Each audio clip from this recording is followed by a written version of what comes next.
Assalamualaikum warahmatullahi wabarakatuh. Nama saya Satya Darmawan, mahasiswa semester 6 Kesejahteraan Sosial UIN Syarif Hidayatullah Jakarta.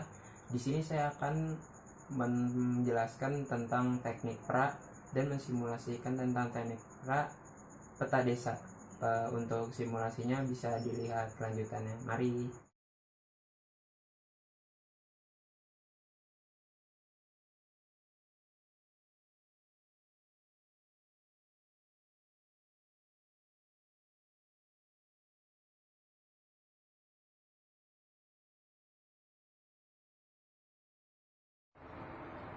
Assalamualaikum warahmatullahi wabarakatuh. Waalaikumsalam warahmatullahi wabarakatuh. Di sini saya dan keluarga saya sebelumnya perkenalan terlebih dahulu. Dari sebelah kiri yang ini ada adik perempuan saya, namanya. Nama saya Tini dari Bakti. Yang ini adik laki-laki saya. Namanya Ramadan Pribadi. Yang ini ibu saya. Daryati Sahrul. Yang ini ayah saya. Sahrul Muhammad Saleh. Nah, di sini saya akan menjelaskan tentang teknik pra peta desa. Tolong disimak ya. Nah, sebelumnya saya minta untuk ayah saya untuk menggambar pra peta desa ini terlebih dahulu.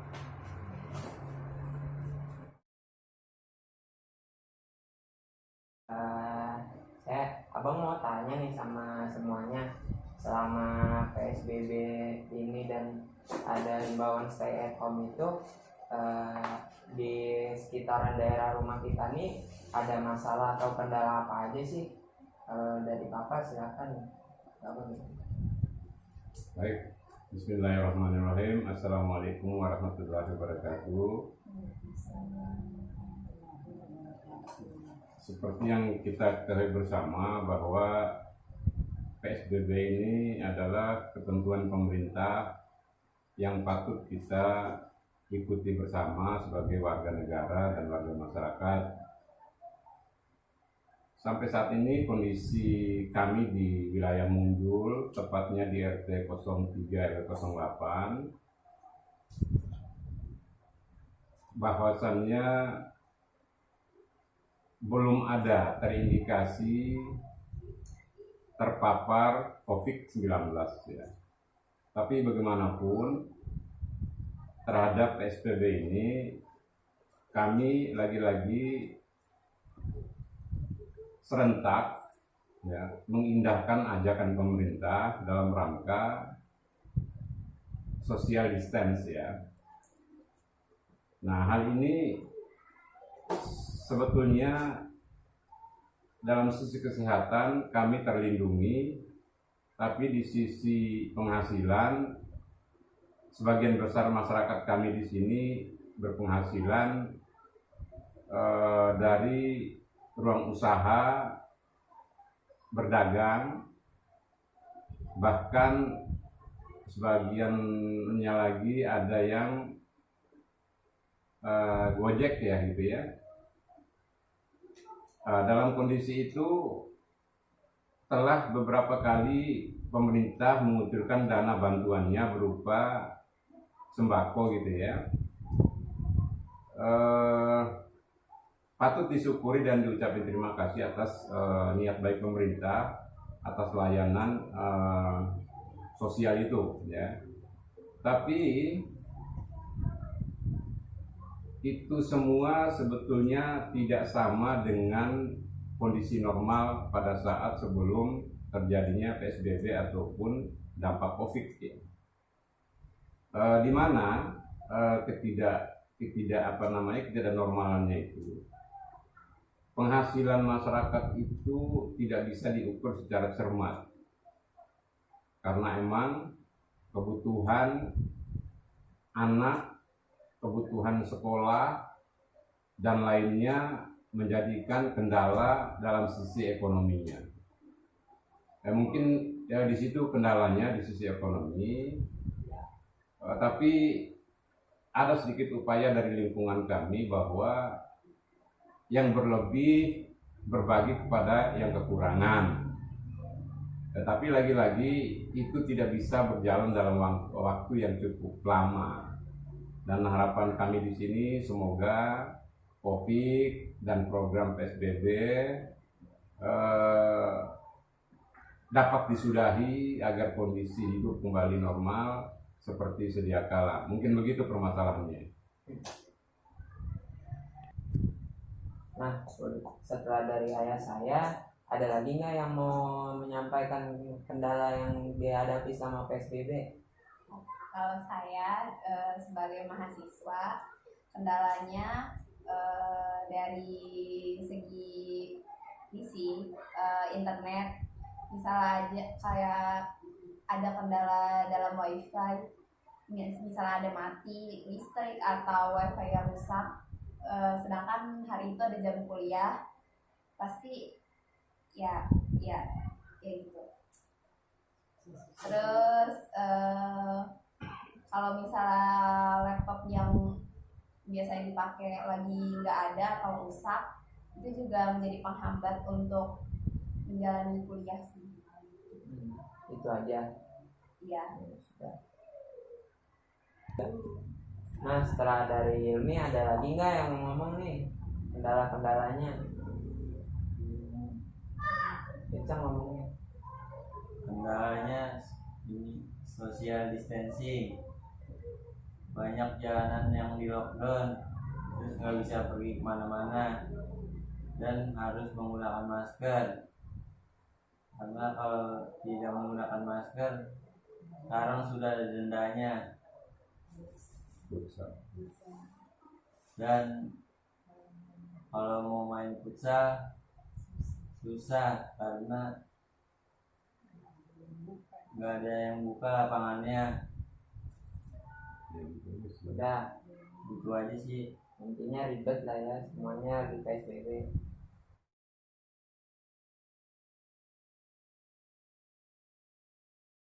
Nah, sekarang untuk pengkategorian masalahnya nih, yang udah abang lihat ada 3, ekonomi, pendidikan, sama sosial. Dan tadi ekonomi apa aja Pak? Kalau ekonomi itu menyangkut penghasilan yang tidak stabil sehingga berdampak pada kesejahteraan rumah tangga masing-masing.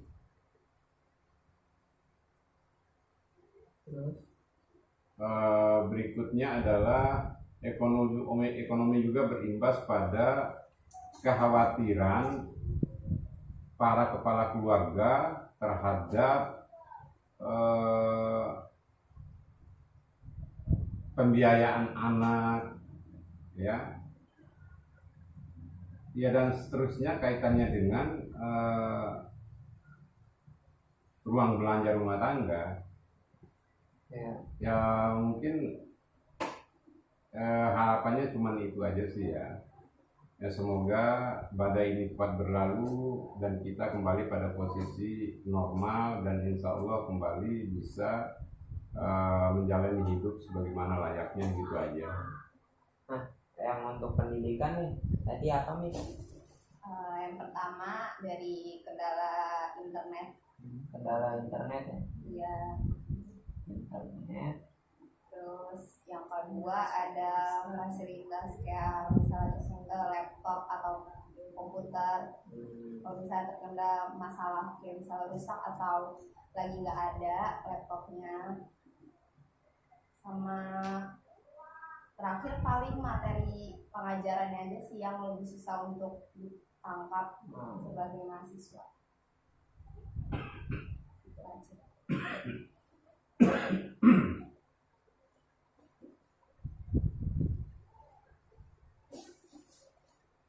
Nah, dari Ramadan tadi apa tuh yang sosialnya?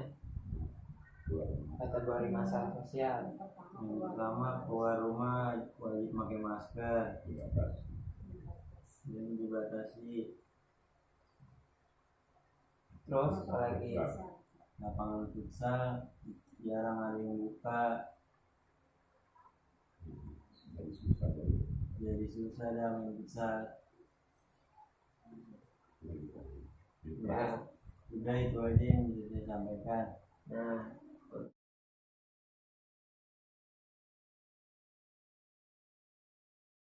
selanjutnya kita bakal masuk ke prioritas masalah nih. Dari semua masalah yang udah saya tulis ini, masalah mana yang akan kita prioritaskan untuk bisa kita selesaikan terlebih dahulu? Kalau menurut Papa ya prioritasnya ekonomi.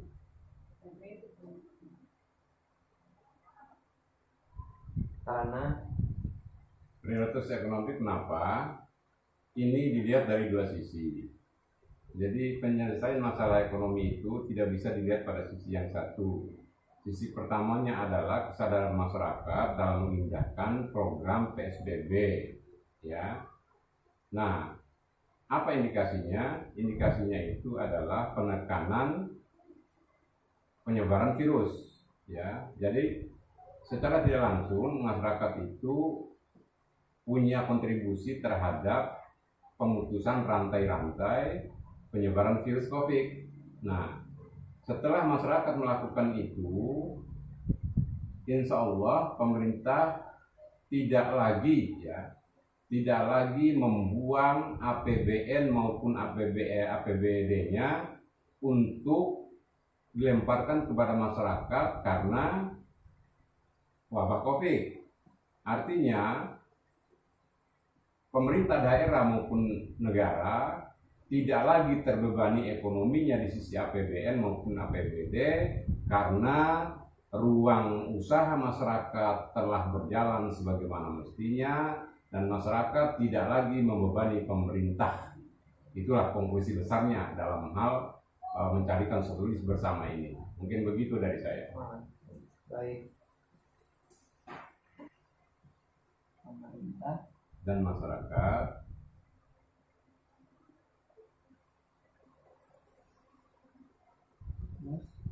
dapat bergerak secara normal kembali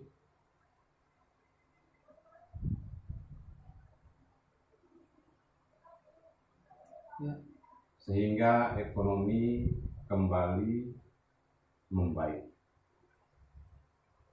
Ekonomi masyarakat dan pemerintah semakin membaik, kembali membaik. Masyarakat dan pemerintah kembali membaik.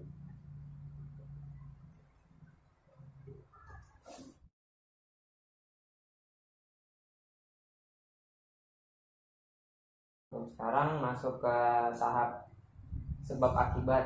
Jadi yang tadi masalahnya udah disebutkan ini, sebab akibatnya itu nanti bisa jadi kayak gimana? Kayak tadi misalnya kendala internet yang udah ini bilang, kalau kendala internet ini penyebabnya dari mana? Ya kan bukan kita yang menyebabkan, itu dari orang IndiHome-nya. Dan akibatnya jadi Hilmi yang kena, nggak bisa mengikuti kegiatan belajar mengajar kuliahnya dan seperti itu. Ya menurut Hilmi kayak gimana lagi selain itu?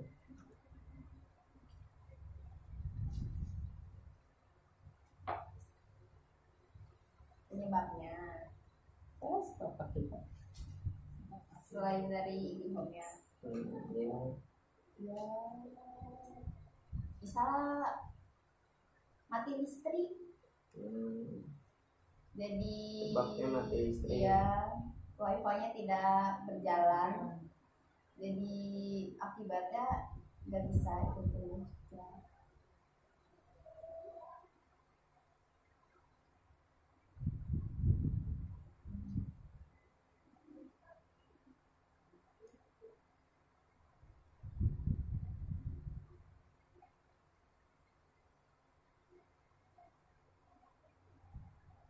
Nah, buat Ramadan tadi apa tuh sebab akibatnya?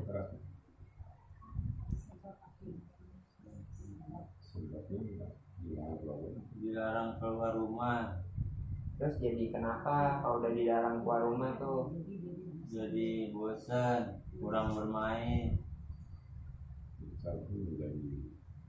misal menjadi lebih kurang. Ada lagi nggak?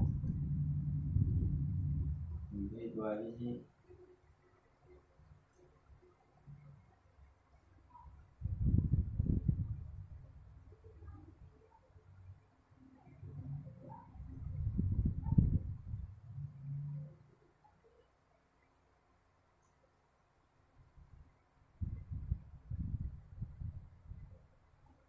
Untuk yang ekonomi tadi kayak gimana Pak, sebab akibatnya?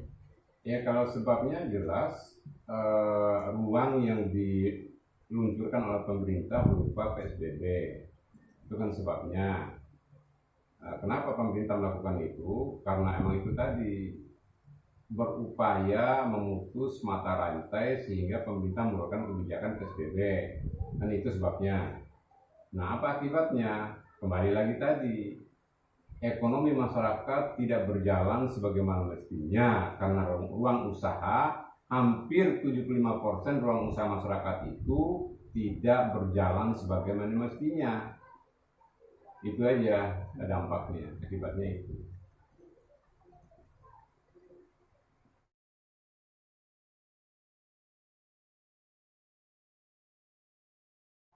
Nah, selanjutnya ini yang tahap terakhir adalah tahap RPA atau tahap rencana program aksi. Di tahap rencana program aksi ini, jadi kan kita tadi udah melewati banyak tahap yang ada kendala apa, ada masalah apa, mengkategorikan masalah dan memprioritaskan masalah dari semua itu.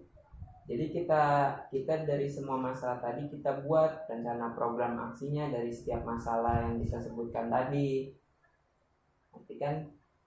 Ya. Nah, jadi menurut Hilmi rencana program aksi yang Hilmi sebutkan tadi itu kayak gimana? Menurut saya, untuk menghindari terjadinya kesalahan seperti internet mati, saya lebih baik berjaga-jaga untuk membeli paket internet terlebih dahulu, supaya jika ada terjadi kesalahan seperti itu, saya memiliki internet sendiri dan bisa melaksanakan kuliah dengan lancar. Seperti itu. Itu saja. Yuk.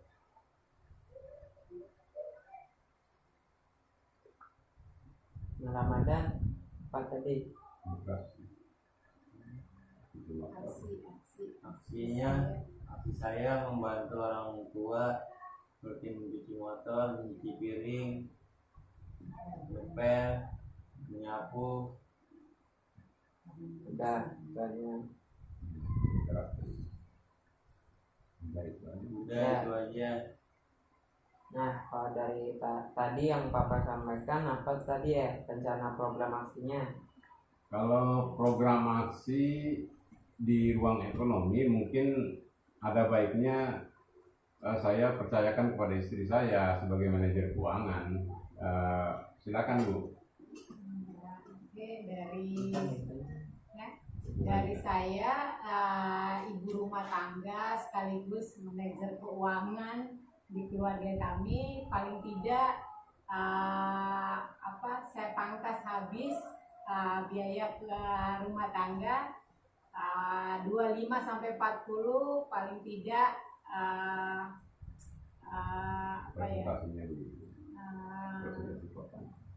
presentasi potongannya sampai 25 sampai 40% harus hidup prihatin dengan keadaan ini.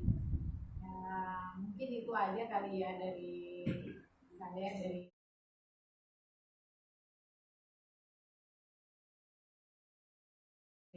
namanya.